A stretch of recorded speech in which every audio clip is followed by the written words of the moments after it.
लोगों ने हमें समर्थन दिया है, लोगों ने जो प्यार दिया है, तो शायद यही कारण है कि हम लोग आज जीते हैं। कहा जा रहा था कि पार्टी के नाम पे वोट मांगे जा रहे हैं। हमने अपने आप को कभी भी बीजेपी के बाहर नहीं माना है और आगे भी उन्हीं के अनुसार हम लोग चलेंगे। हमें ये था कि 5 साल से तो सोलर लाइट लगाई नहीं गई है, तो अब क्यों लगाई जा रही है? जब सरकार चाह रही है महिलाओं को आगे आना, तो महिलाओं को आगे आना चाहिए। निर्दलीय खड़े होके कहीं ना कहीं जो पार्टी का सपोर्ट है वो नहीं मिला, तो इस पर क्या कहेंगे? अब इलेक्शन जैसा कि हो चुके हैं, अब आचार संहिता हट चुकी है, तो अब जो विकास कार्य आप कराना चाह रहे थे, जो सोलर लाइट आपने बहुत सारी मंगाई थी, तो मैं आपसे निवेदन करती हूँ कि वो सभी सोलर लाइट को आप प्लीज़ वहाँ पे लगा दीजिए। नमस्कार, आप देख रहे हैं न्यूज़ 31 और मैं हूं आपके साथ किरण। जैसा कि आप सभी जानते हैं, कल 31 जुलाई को जो मतगणना हो चुकी है और पूरे उत्तराखंड में रिजल्ट आ चुके हैं। ठीक उसी तरह जो हल्द्वानी की हॉट सीट थी जिला पंचायत सदस्य की, उसमें जो रिजल्ट आया है वो देख के सब अचंभित हैं और बहुत ही अच्छा रिजल्ट आया है। जो छवि कांडपाल जी हैं, बहुत ही अच्छे मतों के साथ जो उन्होंने विजय प्राप्त की है, तो आज उनसे ही बात करने आए हैं और इस क्षेत्र की समस्या भी जानेंगे, साथ ही जो उनकी जो जीत हुई है उसके पीछे किसका हाथ है ये भी जानने की कोशिश करेंगे। नमस्कार मैम। नमस्कार। सबसे पहले आपको बहुत बहुत शुभकामनाएं। धन्यवाद मैम, जैसे इतना बड़ा जो आपने ये जीत हासिल की है, आपकी राजनीति में जो आपने पहला कदम रखा, इतना धमाकेदार रखा, तो इसके पीछे श्रेय किसको जाता है? इसके पीछे जो श्रेय है वो रामड़ी आनसिंह पन्याली की जनता को जाता है, क्योंकि उन्होंने जो स्नेह दिया मुझे, जो सम्मान दिया, जो समर्थन मुझे दिया है, उसी का रिजल्ट है कि आज मैं रामड़ी आनसिंह पन्याली में इतने भारी मतों से मैंने जीत हासिल करी है। अगर मैं टक्कर की बात करूं तो जैसे आपकी बेला तोलिया जैसे टक्कर थी, वो पहले की यहाँ जिला पंचायत अध्यक्ष भी रह चुकी है, इसलिए इस सीट को सबसे ज़्यादा खास माना जा रहा था। तो क्या लगता है जब अब जिला पंचायत अध्यक्ष का जब चयन होगा, क्या लगता है आपको इसमें इस बार जिला पंचायत अध्यक्ष के भी मौका मिलेगा? ये जो जिला पंचायत अध्यक्ष का जो सवाल है, ये हमने पार्टी पे छोड़ दिया है। तो जो बीजेपी के जो शीर्ष नेतृत्व हैं, वो जो भी हमें आदेश करेंगे, जो भी हमें निर्देशित करेंगे, हम उसी के अनुसार चलेंगे। हमने अपने आप को कभी भी बीजेपी के बाहर नहीं माना है और आगे भी उन्हीं के अनुसार हम लोग चलेंगे। जैसे कहीं ना कहीं देखा जाए, सीट पे बीजेपी से तीन लीडर थे। आप हो गए, एक उमा निगलटिया मैम हो गई, बेला तोलिया जी हो गई, तो क्या लगता है इस वजह से थोड़े वोट बटे, वरना आप और भी भारी मतों से जीत सकती थी?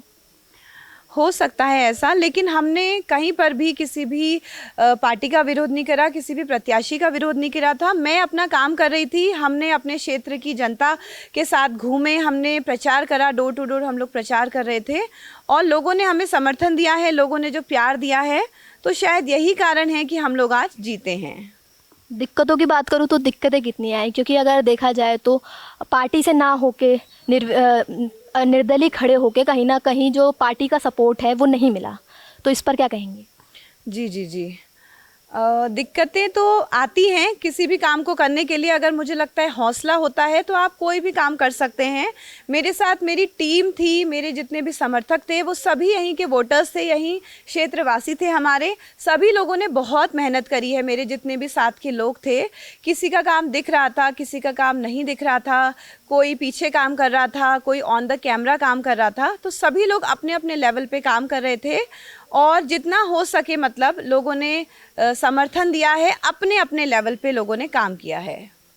चुनाव के अगर प्रचार के समय की बात करूं तो उस समय पे आरोप प्रत्यारोप भी चल रहे थे, जिसमें कहा जा रहा था कि पार्टी के नाम पे वोट मांगे जा रहे हैं, जिसके बाद फैसला लिया गया था। तो कहीं ना कहीं जो प्रमोद बोरा जी का नाम भी आया था कि उनको पद से मुक्त कर दिया गया है, तो उसके बाद क्या निर्णय रहा? क्योंकि उसके बाद भी आप पार्टी के साथ जुड़े रहे, क्योंकि काफ़ी पुराने जो भाजपा पार्टी से आपके जो पति हैं प्रमोद बोरा जी, वो जुड़े हुए हैं। जी।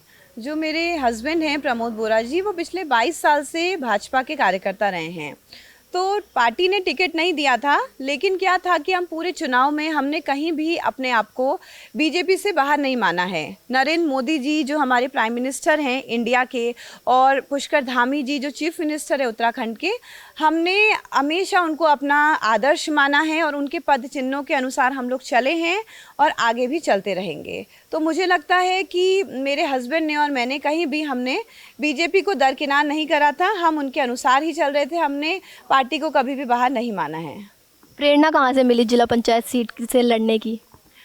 प्रेरणा स्रोत जैसे कि मैंने बताया कि नरेंद्र मोदी जी हैं, जो सभी के, मुझे लगता है कि देश में सभी के प्रेरणा स्रोत हैं, और जो हमारे युवा मुख्यमंत्री हैं पुष्कर धामी जी, वो भी सभी के प्रेरणा स्रोत हैं। तो तो जब महिला सीट आई तो मुझे लगा कि शायद मुझे भी आना चाहिए, एक बार राजनीति में कदम बढ़ाने चाहिए, क्योंकि जो उत्तराखंड सरकार है उन्होंने 2008 में खंडूरी जी थे जो हमारे एक्स चीफ मिनिस्टर थे, उन्होंने 50% रिजर्वेशन दिया है वुमेंस के लिए। तो सरकार भी कहीं ना कहीं चाहती हैं कि महिलाएं आगे आएँ। तो जब सरकार चाह रही है महिलाओं को आगे आना, तो महिलाओं को आगे आना चाहिए। राजनीति कोई बुरी चीज़ नहीं है, ये है कि अच्छे लोग राजनीति में आने चाहिए। जैसे आप पहले टीचिंग करती थी, तो टीचिंग के समय का एक्सपीरियंस पूछो, और टीचिंग से राजनीति में आने का जो रास्ता था वो कैसा था? जी, टीचिंग जब मैं कर रही थी, लेकिन मेरे हस्बैंड और मेरा जो परिवार है वो राजनीति से जुड़ा हुआ है। तो ऐसा नहीं था कि मुझे राजनीति के मुद्दे नहीं पता थे या समाज में क्या चल रहा है ये नहीं पता था। मेरा क्षेत्र अलग था, लेकिन फिर भी जब भी कोई प्रोग्राम हम लोग कराते थे, चाहे ब्लड डोनेशन का कैंप था, चाहे मैराथन था, चाहे कभी हम धार्मिक कार्यक्रम कराते थे, सामाजिक काम कराते थे, तो मैं कंधे से कंधा मिला के मैं हर जगह वो कार्य करती थी। मेरे लिए ये नया क्षेत्र नहीं था। तो शिक्षक अब एक राजनीति में उतर गया है, तो शिक्षक का नज़रिया थोड़ा तो अलग होगा, मुझे ऐसा लगता है, और राजनीतिज्ञ से।